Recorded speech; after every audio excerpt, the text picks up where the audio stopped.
Lagay po ng panahon mga kapatid ngayong nga pong August 3, 2026.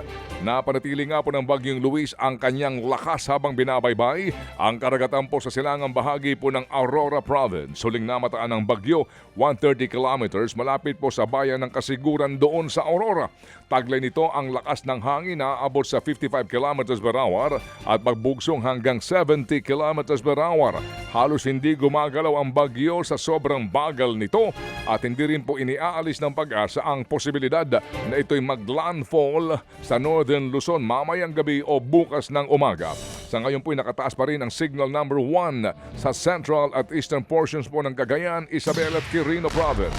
Pati na po sa eastern at southern portions po naman ng Apayao, eastern portion ng Kalinga, Mountain Province, Ifugao, northern portion ng Aurora, Polillo Island at sa northeastern portion ng Camarines Norte. Dalawang testigo ang inaasahang iaharap po ng House Prosecution mula po sa Commission on Audit o COA ngayong araw sa pagpapatuloy po yan ng impeachment trial ng Vice Presidente.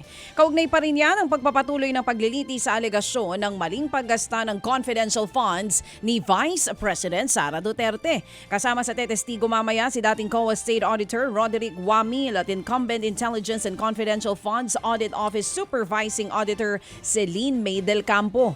Iaharap din po ng prosecution pagkatapos ng dalawa si House Representatives Legislative Information Resources Management Department Director Marivic Pareja.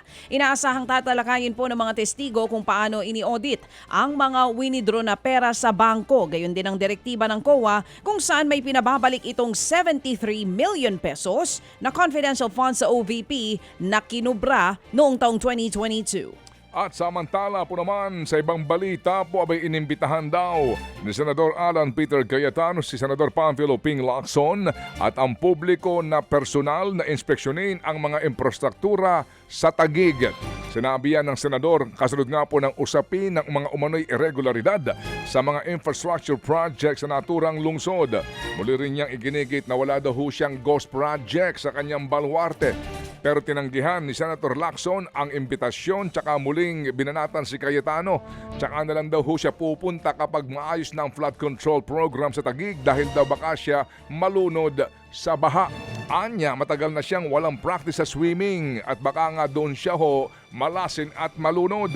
Magugunita pong noong nakaraang linggo lamang, isiniwalat po ni Senator Panfilo Lacson na meron daw 4 na proyekto sa Taguig na may magkakaiba pong kontraktor pero isa lamang umano ang isinamiting mga larawan para makapagkubra ng bayad sa naturang proyekto.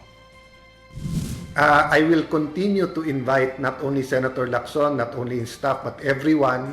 Iba kasi yung sa papel-papel, iba yung sa picture-picture. Tignan nyo yung budget, pumunta kayo sa lugar, makikita nyo yung nandyan talaga yung project at magaganda. Again, to the best of my knowledge. Yan po ang tinig ni Senador Alan Peter Cayetano. Umalma naman po ang grupo ng mga manggagawa sa inilabas po na TRO ng Pasig City Regional Trial Court laban sa pagpapatupad ng 85 pesos na aumento sa sweldo sa Metro Manila. Ang giit ni Sentro Secretary General Joshua Mata, malinaw sa batas na wala dapat ini-impose sa TRO sa kahit anong wage increase. Tinawag din ni Mata na kalokohan ang argumento na hindi daw nakonsidera ang kapasidad ng mga kumpanya at employers sa pagbabayad ng aumento sa sweldo. Talaga pong nakakagalit ang ganyang diskarte ng ating korte. Unang-una, malinaw na malinaw sa batas. Wala ho dapat TRO na ini-impose sa kahit na anong wage increases. Klaro po yan sa batas. Malinaw, nag-conspire ang isang kumpanya o dalawang kumpanya at itong korteng ito para bawiin ang naipanalo na ng mga manggagawa. Nakakarampot na nga, hindi na nga yan sapat para sa hinihingi namin. Tapos ngayon, hindi pa nahahawakan ng mga manggagawa, binabawi na. Kaya talaga nakakagalit ito. Yan nga po ang tinig ni Secretary General Joshua Mata. Sa ilang pang mga balita po naman, abay nakalaya po si dating Senador Bong Revilla matapos makapagpiyansa sa kasong malversation kaugnay pa rin po ng usapin sa flood control scandal. Sa kanyang post sa social media, ibinahagi po ni Revilla ang larawan kasama ang kanyang pamilya matapos pong makulong ng kalahating taon. 1 milyong piso po ang binayaran niyang piyansa sa hukuman para sa kasong malversation Kaugnay po sa 92 million pesos na flood control project sa Bulacan. Ayon sa kanyang abogado, patunay daw ho ang pagpayag sa kanyang makapagpiyansa na mahina daw po ang mga ebidensya. Hindi naman daw ito ikinagulat ni Ombudsman Crispin Remulla. Tingin niya meron daw pong trumabaho para payagan po makapagpiyansa ang dating senador. Gayunman, tuloy pa rin daw umano ang kanila pong laban para sa hustisya. Nang sa ganun daw po, ay maipaglaban daw po ang kapakanan ng bayan sa isyong ito.